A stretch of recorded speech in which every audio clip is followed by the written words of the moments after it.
तेजस्विनावधीतमस्तु मा विद्विषावहै। ॐ शान्ति शान्ति शान्तिः।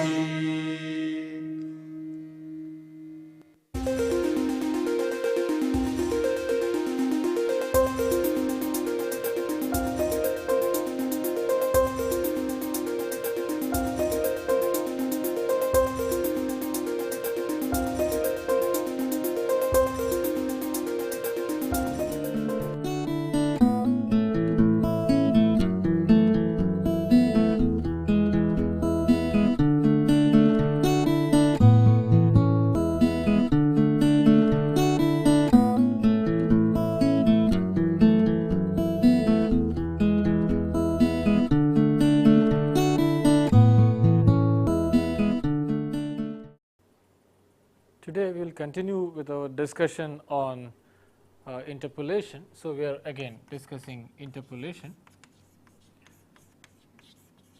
Interpolation of a discrete set of data points to get values of the function or approximate values of the function in between.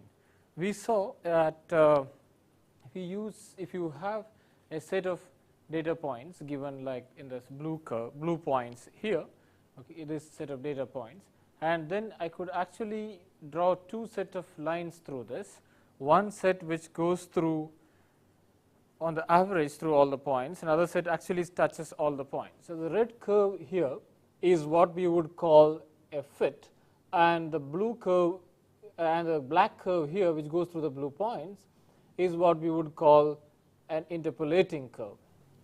So, in this particular example we have a function which is 1 by x plus a as the red curve which goes through all these points, which just goes through these points, but does not touch all the points.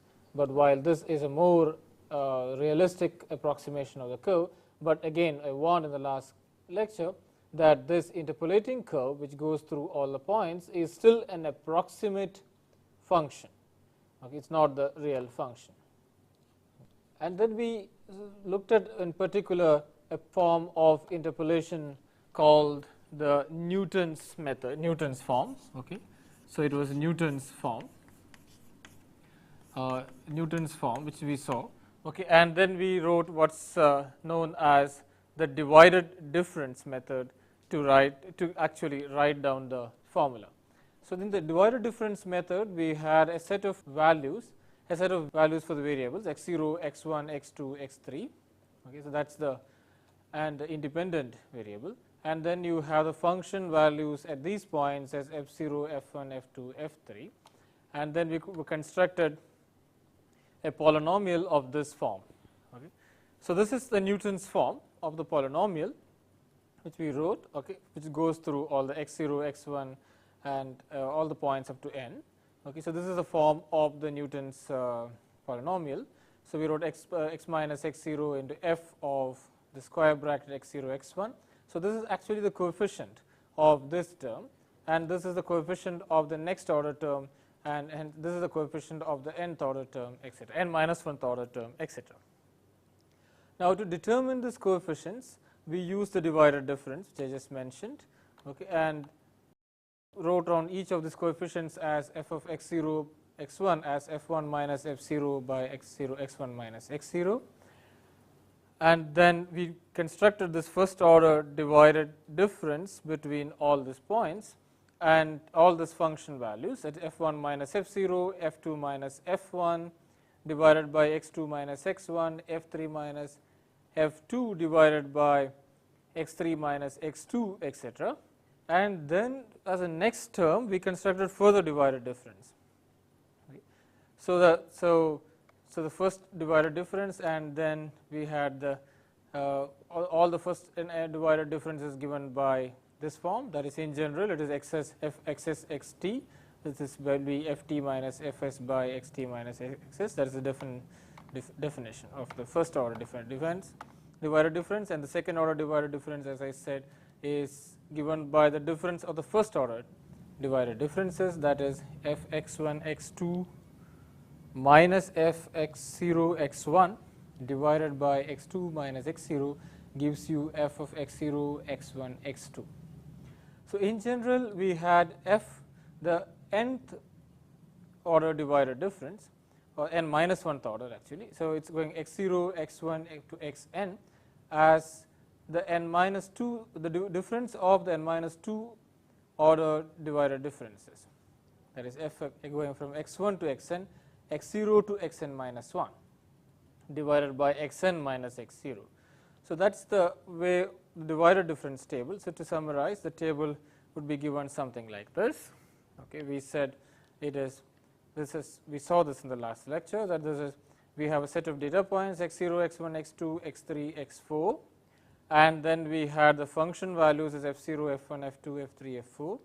We had the first order divisor differences, that is f1 minus f0 divided by x1 minus x0 as f x0 x1, f2 minus f1 divided by x2 minus x1 as f x1 x2, f3 minus f2 divided by x3 minus x2 as f x1 x2 x3, and f4 minus f3 divided by x4 minus x3 as f x3 x4, etc. That is the first order divisor differences. And then we had a second order divisor differences, which is the difference of these first order differences, that is f x0 x1 x2 as f x1 x2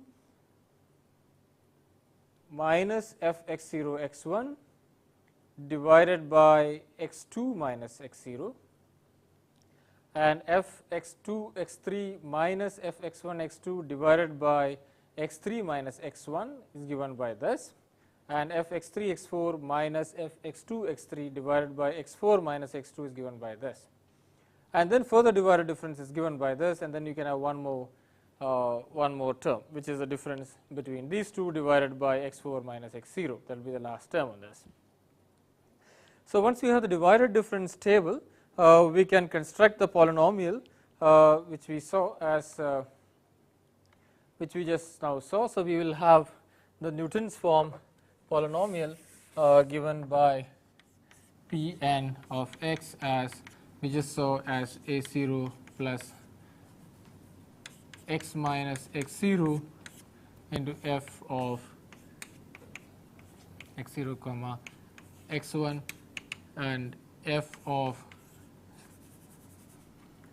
x minus x0 into x minus x1 into f of x0 x1 x2 etc. That is what we saw. Okay, and we also saw that this can be written in a nested form, that is we could write it as a0 plus x minus x0 into f of x0 f, this is in square brackets, please note this is simple. So it is f square brackets plus x minus x1 into f of x0 x1 x2 and plus x minus x2 into f of x0 x1 x2 x3 and continuing that way.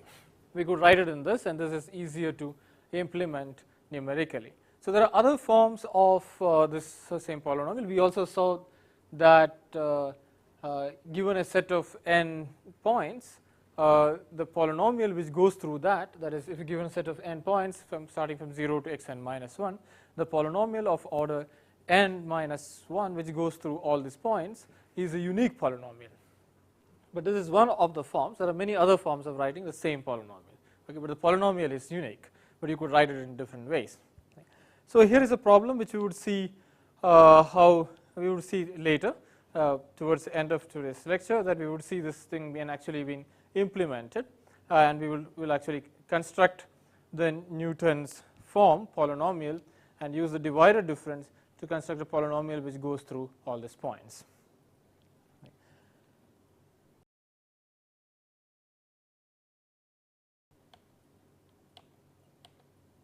So now going from here, so we as I said that we just wrote this in this form, okay, and let's say a special case of this in that where we had this differences x0, x1, x2, x3, etc. written. Okay.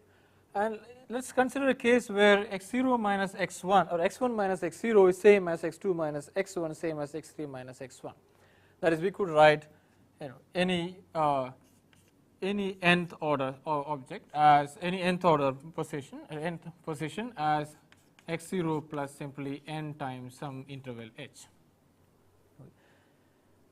So if this kind of, in this special case where the distance between any 2 points is the same, okay, that is they are equally spaced, okay, this polynomial can be written in a slightly different form. So basically the divided difference for this f to obtain f x0 x1, f x0 x1 x2, f x0 x1 x2 x3 etc. can be written in slightly different form. We just saw that f0, this the way we write this quantity is that f of x0 x1 we wrote as f of x1 minus f of x0 divided by x1 minus x0. We said that, right?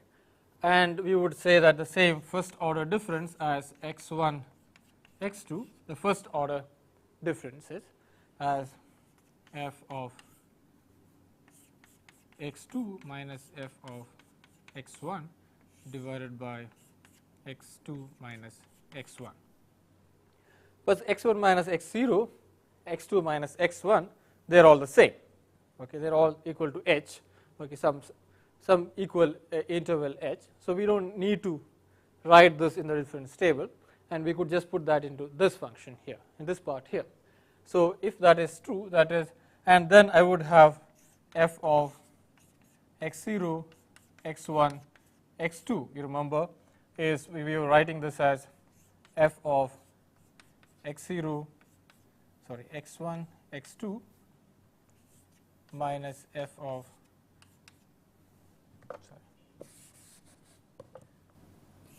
x1, x2 minus f of x0, x1 divided by x2 minus x1. That's what we were writing before. And we know that this can be written as f x1 minus x2. If you remember, f x1 x2 here is simply f of x2 minus f of x1 divided by h, right, where s2 minus x1 is the h, and while this also is f of x1 minus f of x0 divided by h. So I can substitute all that into this and write this as f of x2. I am substituting for this f of x1 x2 from this and f of x0 x1 from that, and I can write that as f of x2 minus f of x1 minus f of x1 plus f of x0 divided by, so we have x2 minus x1 here, this is x2 minus x0, sorry, x2 minus x0 is 2h, and there is h coming from here, so there will be just 2h squared.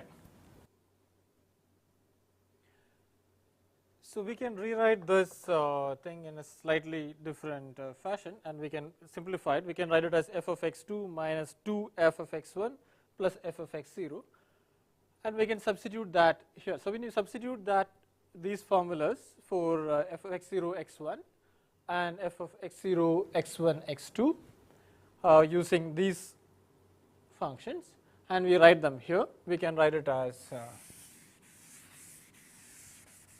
we can write then this quantity as Pn of x equal to a0 plus, and then I would write this quantity as f of x0 minus f of x1, as I said. So we will write x minus x0 into f of x1 minus f of x0. Okay, now divided by x0 minus x1, x1 minus x0, which is h, that h I will put in here. Okay, and then I will write this as x minus x0 into x minus x1. So x is the point at which we want to evaluate this polynomial. Okay. So we will write x minus x0. So x is the point at which we have to evaluate the polynomial, and x0, x1, x2, etc. are the points at which the data is tabulated. So we will write x0 minus x1, x minus x0, x minus x1 into now this polynomial that we written this coefficient we are going to substitute this. So we write f of x2 minus f of 2 times f of x1, right, plus f of x0 divided by now 2h square that we will put in here. Okay. So that's the form we are going to write, okay, and then we will continue as a series from here. Okay. Now the notation which will be used, which is such what's shown here, is that we will say f of I plus 1 minus f of I as delta fi. Okay, and the second order differences as del square fi, and which is delta of delta f of I plus 1 minus delta f of fi. So that is del square fi, which is what we have on the board. And we would write the in general the higher order differences del to the power n f of I, that is the nth order divided difference. Now would be written in this form, that is f I n plus 1 minus n times f I I plus n minus 1 and plus n into n minus 1 by 2 factorial into f I plus n minus 2 up to f I. So I going from all the way to 0 to n minus n. So the notation which we are using is basically that is plus, we would say that this is delta f, okay, and delta f into f of x1 minus f of x0. That's what we x minus x0 divided by h into delta f, okay, and then we will have x minus x0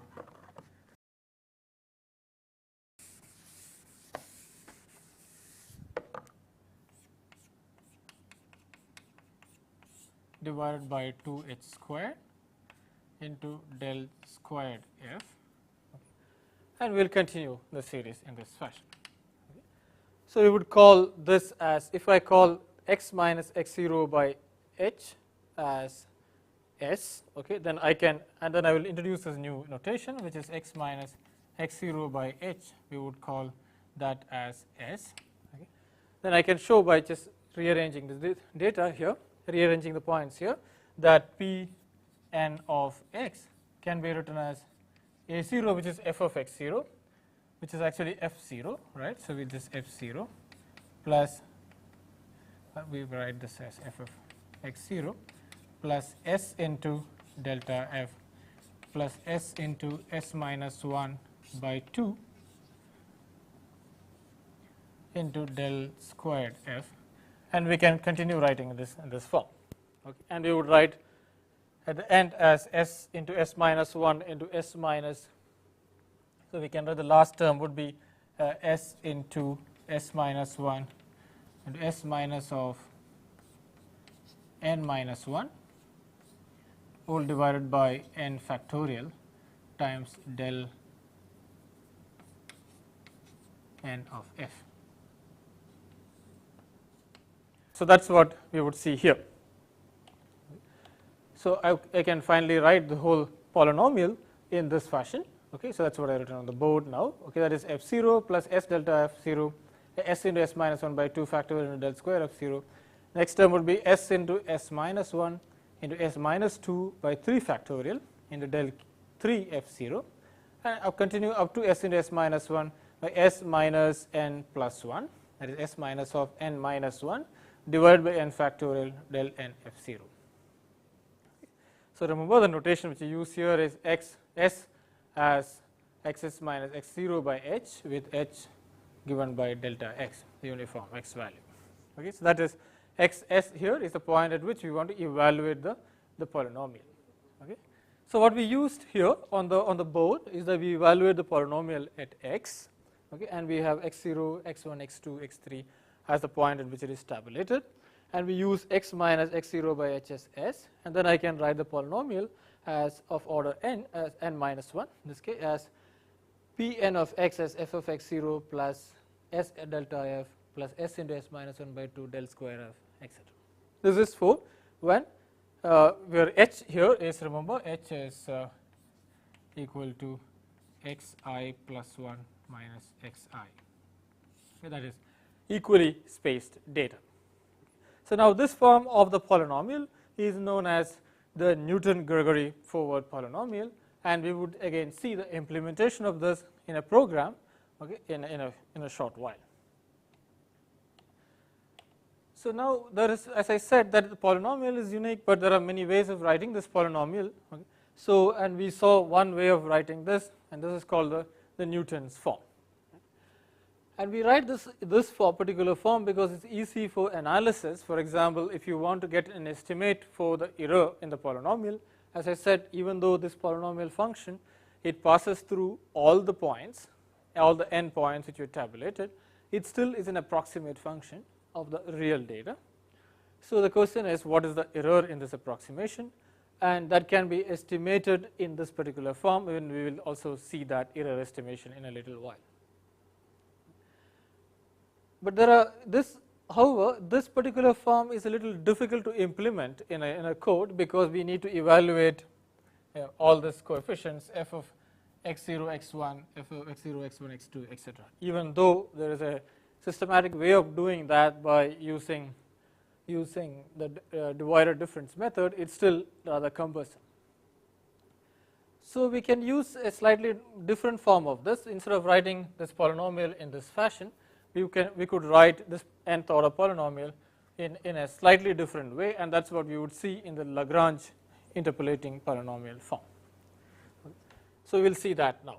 So in the Lagrange interpolation formula, we would write the polynomial simply in a symbolic way as this. We use f n of x as the nth order polynomial, and we would write it as Li x minus f of xi. Okay.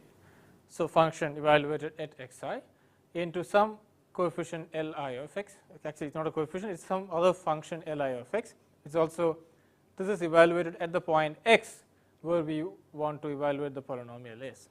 Okay. So the trouble with this is that every time we want to evaluate the function f of x, the polynomial at any point x, we have to reconstruct this. Okay, so idea comes from this, that we can write, we use the same notation, so we will write it as f n of x to represent the Lagrange form. Okay, so there we would write this as the polynomial. Let's say we take a function which goes through 3 points. Okay, so we take n is 3. That is, we had x0 as f of x0 as f0, the function, x1 f of f1, and x2 as f2. Okay, and then we would write this polynomial in this fashion. That is, we will write x minus x1 into x minus x2 into, let me call it a1. We will see just a minute what that a1 is, and then x minus x0 into x minus x2 into a2 plus x minus x0 into x minus x1 into a3. Okay, so we have 3 points, x0, x1, x2, and the function values at that point as f3, f1, f2. The function values, not the polynomial values. Okay, so that's what we have, and then I wrote this polynomial here, okay, which goes through x1, x2, and x3. That means I have this, that f3 of x1 is f1, or f3 of x0 equal to f0, etc. It should satisfy that. So that should give us, so that it should, since it should pass through all these 3 points, okay, I can evaluate a1, a2, and a3, and let's see what we get. So if we just insist that this polynomial f3 at x0 is f0, then we would get from this as f0 is equal to x minus x1 into x minus x2 into a1, right? Because at x equal to x0, this and this goes to 0. Okay, so we have only this term left. Okay, so and then since the function value at x equal to x0 is f0, okay, I could say that f0 is x minus x1 plus x minus x2 plus a1. Okay, so that gives me what a1 is. So I can evaluate a1 as f0 divided by x minus x1 into x minus x2. Okay, so then I can substitute that here. Okay, and similarly I could get a2. It's easy to see that at x equal, I would say x equal to x1. Okay, and then a2 should be then given by, since at x equal to x1, so from f of fn, that is in this case 3, x1 is f1. Okay, we will get from this polynomial as a2 into x. Sorry, I made a mistake here. F of x0 is f0, f0 is x0 minus x1, sorry. So that is x0 minus x1, x minus x2. So I repeat that here. So f of f3 is my polynomial, okay, and evaluate it at x0. So that is f3 at x0, that is f0, my value. So it evaluated at x0, it will be x0 minus x1 by x0 minus x2 into a1. So a1 is f0 by x0 minus x1 into x0 minus x2. Similarly here I can now evaluate this polynomial at x1. Okay, now I evaluate this at x1, and evaluate at x1 I get f3 of x1, which is f1, and that will be a2 times x1 minus x0 into x1 minus x2, or my a2 here is f1 divided by x1 minus x0 into x1 minus x2. So I can write it like this. So I can evaluate all the coefficients now, a1 here, a2 here, and in a very similar fashion you can get a3 as f2 divided by x2 minus x0 into x2 minus x1. Sorry, a3 would be x2 minus x0 into x3 minus x0 into x3 minus x1. Okay, substitute there is x3, that is the value I would get as f of x0, x2. This is correct, x2 minus x1. So I get all the three coefficients from this. Okay, by evaluating the function at x0, x1, and x2, okay, I can get the coefficients a1, a2, and a3, which I will substitute here. Okay. So this, now if you substitute that whole function into this value, we could write this polynomial now as x minus x1 into x minus x2 divided by a1 was this, so it is x0 minus x1 into x0 minus x2 into f at x1, which we call f1, and then I have x minus x0 into x minus x2, a2 is this, which is x1 minus x0 into x1 minus x2, so which is, and then f of x. So f evaluated at x0 here, sorry, and f evaluated at x1 plus x minus x0 into x minus x1 divided by x2 minus x0 into x2 minus x1, and f evaluated at x2. That is a polynomial which we are getting. Okay. So that is the final form of the polynomial which we have, and that is exactly what is written here in this fashion.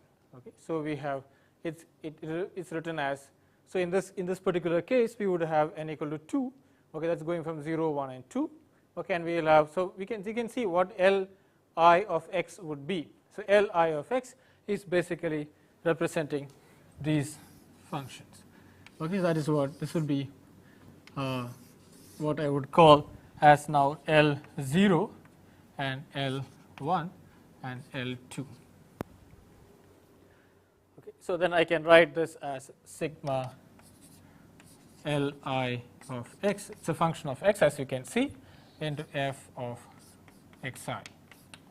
Okay, so that's what we have written here. Okay. Li of x and f of xi. Okay, so the Li of x, then it can be written as phi, that's product x minus xj divided by xi minus x0, where j runs over all points from 0 to n except j equal to I. Okay, so when you say L0, j goes from 1 to n, and when you say L1, j goes from 0 to n except j equal to 1. Okay, so that's, we can see that from this form is exactly the same as the form which is given here.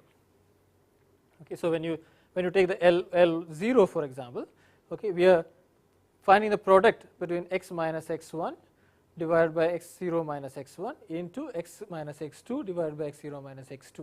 So you started with L0, so I is 0, L0, so I is 0, so 0 xi x0 minus xj and x minus xj, okay, where j goes from 0 to j goes from 1 to 2, so x minus xj, x0 minus xj into x minus xj, x0 minus xj, j 1 here, j is 2 here, and when it comes to 1, it is x minus x0 divided by x1 minus x0, that is x minus xj divided by x1 minus x0 because I is 1, multiplied by x minus x2 and x1 minus x2, again we skipped x minus x1, that is what, because I is 1. So j will go to 0 and 2. So that's what we have seen here. So we have the first order term, the first order polynomial here, and the second order function would be polynomial would be given by something like this. That's what we have on the board, etc. Okay, so in general we could write the nth order polynomial, which we saw as just sometimes I have Li of x in f of xi. Okay, so the only trouble here is that each time we have to compute, as we just saw, that each time when we evaluate this polynomial, right, each time we have to compute the function, these Li functions at this point. So if you have changed the point at which we are going to evaluate this polynomial, okay, and then we have to again compute each of this, okay, each of these coefficients, unlike the case where you have the Newton's form, where once we have evaluated these coefficients at given value of points, we could just go on evaluate the polynomial at every point that you want. Okay, so that's a slight difference between these two, but it's easy to implement. This is much easier to implement on a numerical on a program than this. But this is more amenable to error analysis. Okay, so that's the basic difference between these two. We'll see the implementation of both of this in a short while. Okay, so as I said that now both are, we can do some error analysis. Okay, means we should know, as since these are approximate polynomials, approximate functions to the real data, we need to know what is the error in this function, and that can be evaluated by using this form of the polynomial, the Newton form. Okay, and that's what you would see in the next. So before we go into actually evaluating the error in an interpolation polynomial using the Newton's form, we would just see the implementation of the Newton's form in a program. This is an algorithm which would implement the Newton's form in a program. So here is a problem which we discussed in the last lecture. That is, we have a set of points 2.5, 3.75, 5.0, 6.25. Here the function value is tabulated at these points, and we want a polynomial. So we will have a polynomial of order 3, since there are 4 points here, which passes through these points. We'll try to get this polynomial used in the Newton's form. We'll try to implement this here. That's what you would try to do now. So here's a program which does that. Okay, so it's a very simple program. Okay, I have not used anything complicated in this thing. You can write this in a more optimized and better way using rather involved C functions. But here we look at a very simple implementation of this. So I have tabulated. So I have now the main program, and then I have variables x of phi, dimension phi. Okay, and f. Okay, so these are function values, and these are the independent variable. And these are 2 arrays, and I have tabulated all the function value, all the values here. That is 2.5 x of 0, and the function value minus 2862. and x of 1 3.75 minus 1 f function value minus 151.26 etc. So, we have exactly the same as this problem given here. So, we just tabulated all these values, okay, and I just opened a file here. So, this is also I also want to use this program to demonstrate some programming. So, here I opened a file called data.dat, okay, and in which using this file pointer fp I open this file, and then I would write this function, all this function value and the independent variable and the function values into that data.dat here. Okay. So, n is 3, there are 0 to 3. So, I go from 0 to 3. So, there are 4 data points, okay, and I write all of them using, since they are floating points, I use %f here, %f, and I will write down all the values of x and the function values. And then after finishing that write down, I close this function, so close this data file, which is fp, function pointer fp pointing to which is data.dat. Okay, so that's just the writing of that file. I just stored the tabulated values into this file, and now I have to construct the divided difference. Okay, so you remember the divided difference. We just go back and see the divided difference again. Here is the divided difference table. Okay, so here is the table. So we have the function, the x values and the function values, and then we have to construct this divided difference table. And the coefficients of the polynomial, remember, are f0, f of x0 x1, f of x0 x1 x2, f of x0 x1 x2 x3. So that's the coefficients of the polynomial are. So even though we have to evaluate, we have to calculate all these differences to calculate these differences. So if you want to calculate these values f0, fx0 x1, fx0 x1 x2, fx0 x1 x2 x3, we need first to evaluate all those differences, because these are differences of these difference functions. But we don't need to store them. We don't need to store all of this, because we need to store only these coefficients, because that's the coefficients you are going to use, right. So, we are going to only use these coefficients, the top of the line.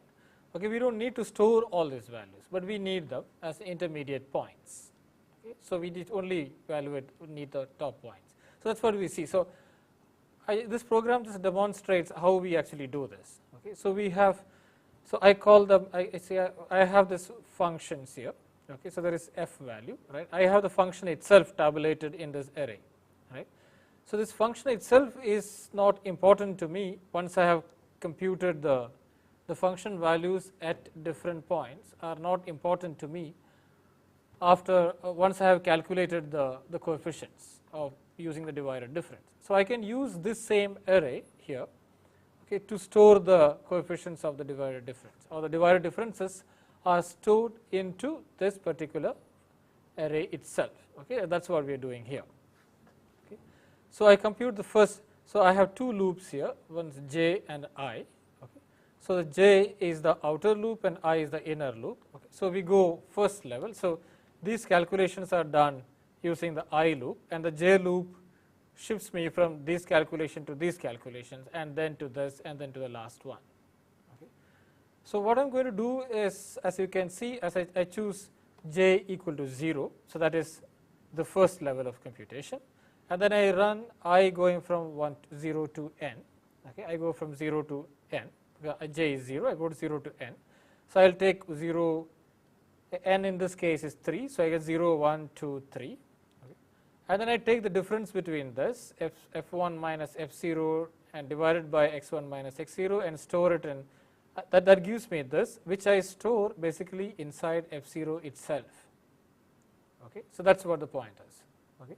So, I hope I can show this to you here. So, I took j equal to 0, okay, and I store the f of j, f of 0, I am just temporarily storing it into some variable called df. I store this f of 0 there. Okay, and then I go to the next step, okay, and I run this I loop, okay, and then I am storing this f of 0 again, or this df here, okay, which is actually the 0th divided difference, which is simply f of 0 itself, okay, as df1, Okay. And then I take the first divided difference here.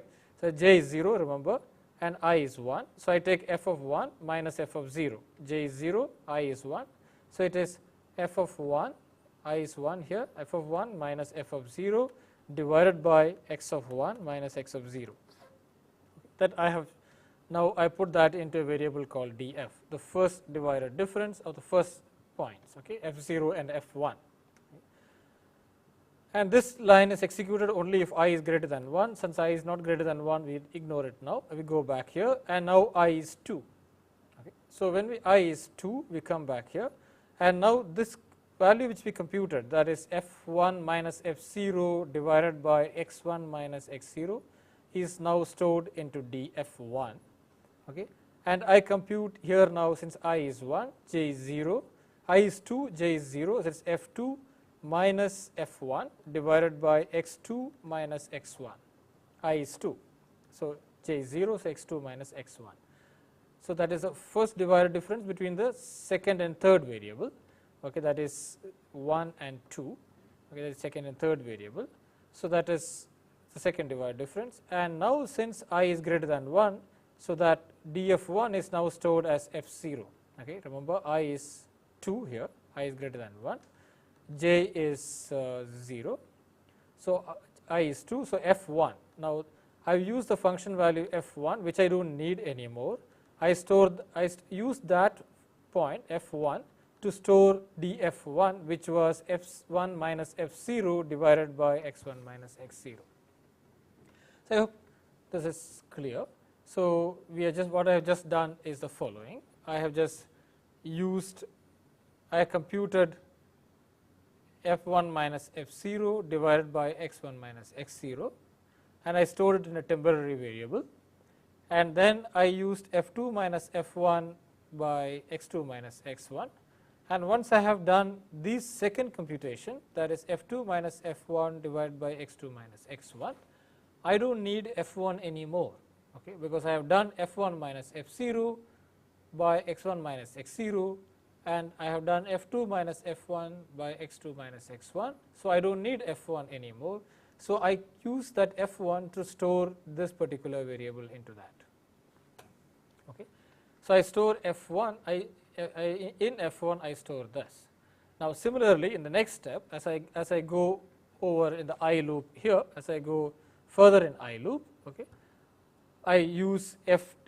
I compute f3 minus f2 divided by x3 minus x2, again the first divided difference between now x3 and x2, and then I'm computing f3 minus f2 divided by x3 minus x2, and in the previous step I had computed f2 minus f1 by x2 minus x1. So now I don't need this f2 anymore. Okay. So the value which I had computed as f2 minus f1 by x2 minus x1, that is f x1 x2, I will store in f1. Similarly, f x2 x3 I will store in f2.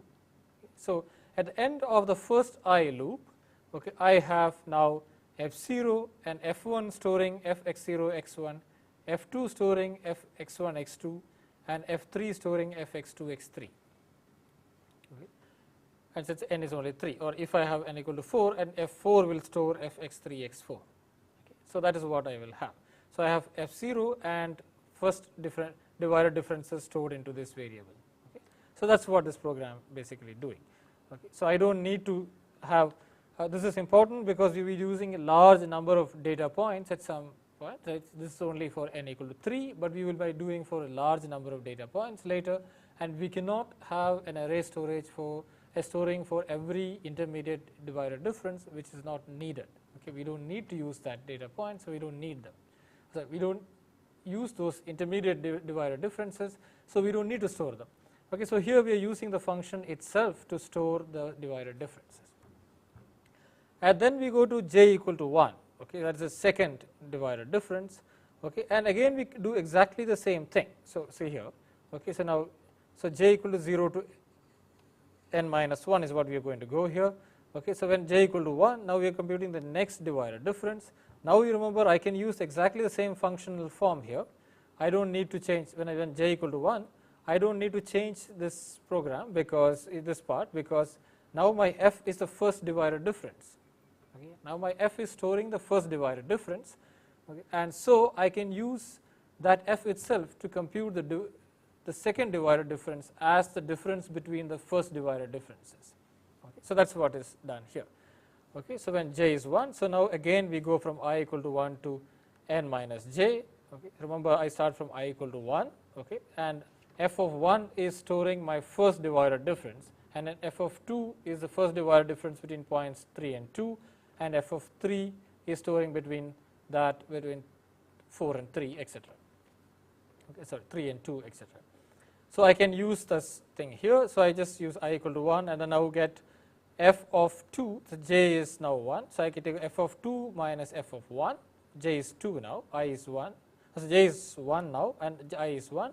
So it is I 1 plus 1 is 2, is f of 2 minus f of 1 divided by, now here you note, in the second divided difference we need f of, second divided difference is f of x1 x2 minus f of x0 x1 divided by x2 minus x0, right. So that has to come correct. So that is what is here. I is now 1, right. I is 1 and j is 1. So it is x2 minus x0. I is 1, so I minus 1, that is 0. So x2 minus x0 is computed correctly.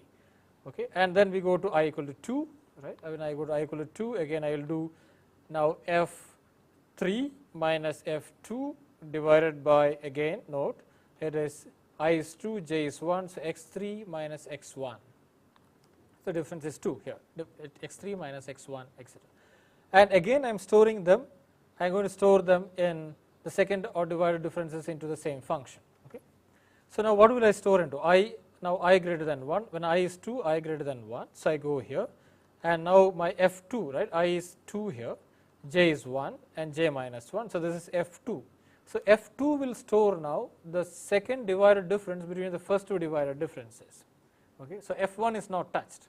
Okay. So f0 had my function value at 0, and now f1, okay, that is the f of 1, the first value, have now the first divided difference, and now I am storing f2, the second divided difference. Okay. So that is what is done.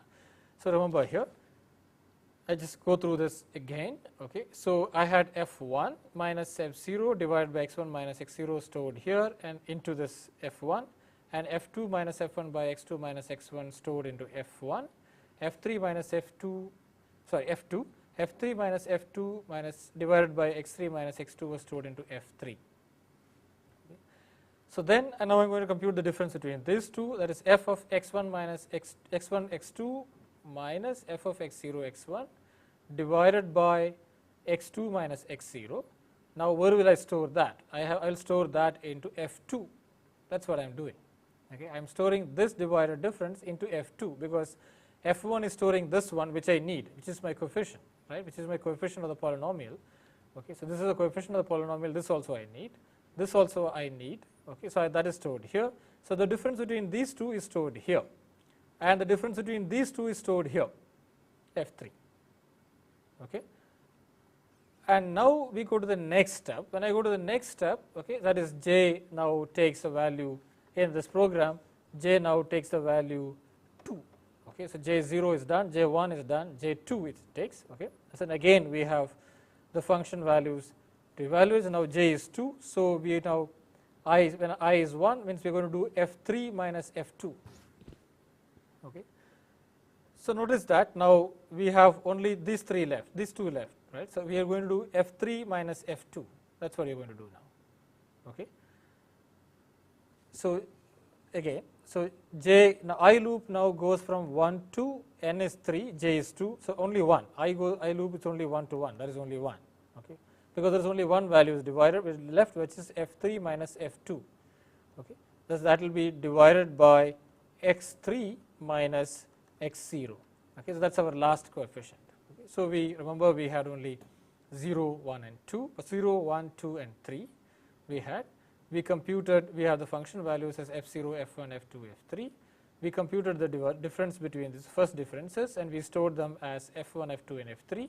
So these three values that is f of x0 x1, f of x1 x2, f of x2 x3 was stored into f1, f2 and f3, and then we computed the differences between these two, right, and that is we have f x0 x1 x2 and f x1 x2 x3, and that we stored in f2 and f3. Okay, now we compute the difference between these two, and that will be stored in that is f of x0 x1 x2 x3, and that will be stored in f3.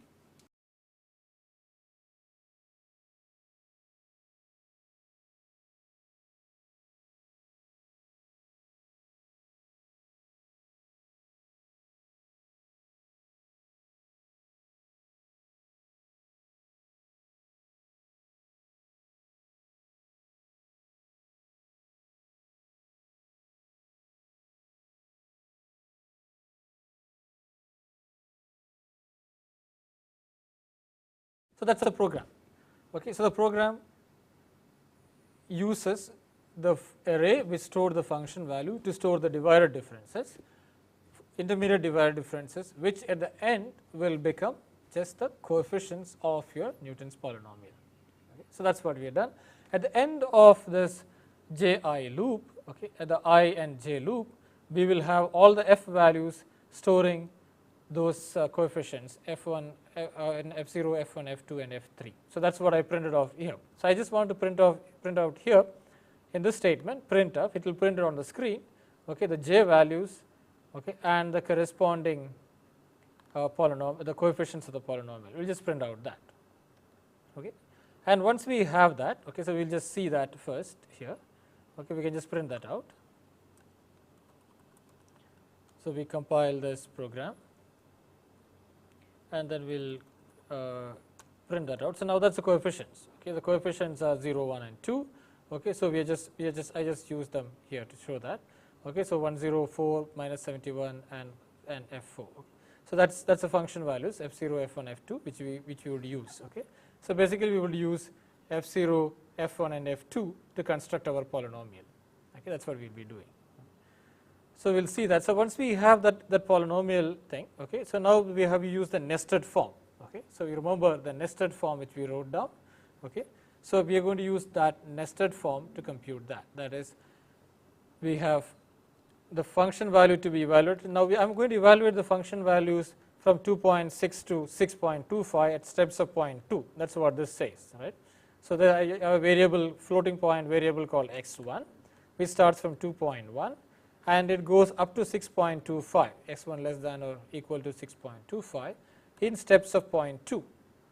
Okay, so it will go in steps of 0.2, and for every value, so since I have the coefficients already calculated, now I can evaluate this polynomial at any point I want in between 6.25 and 2.5, because that's the value at which we have tabulated the points, the function, and then there is a nested form here. So that is the function value which I call y is f of 0 plus x1 minus x0, x1 is the value at which we want to evaluate the polynomial, into f of 1 minus f of 1 plus x minus x1 into f of 2 plus x minus x2 into f of 3.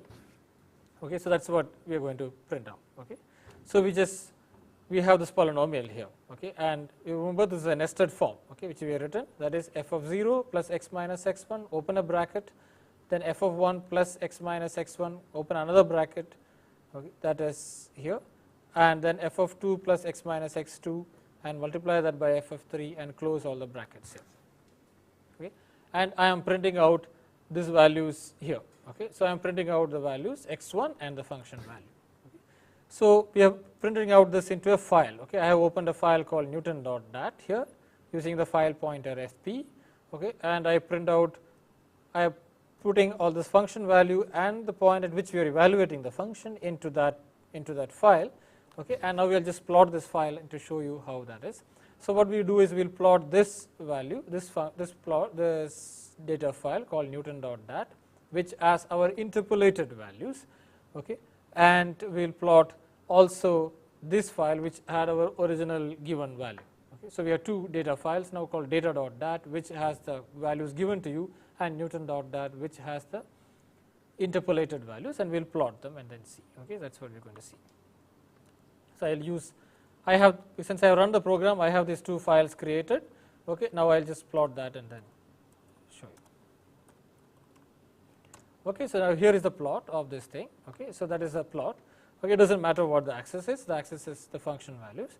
Okay, now note that. So these points, these green points here. Okay, or this bluish green points are the 1 and 2, 3, and 4. Okay, so there are these four values. Okay, and these are the tabulated values. Okay, so 1, 2, 3, and 4 are the tabulated values which are given in square symbol. Okay, in the square symbol I give the tabulated values, and this circular symbol is my interpolated values. Okay, so you can see that the interpolated values goes smoothly through this tabulated values. Okay, and in one point where the interpolated value, we use the polynomial to evaluate the function exactly at the tabulated value, we have exactly the same result. Okay, so that's implementation of the Newton's form. We will also see in the next class maybe, so the implementation of the Lagrange form and how we can get the error of this polynomial, which we got as an interpolating polynomial for these data points.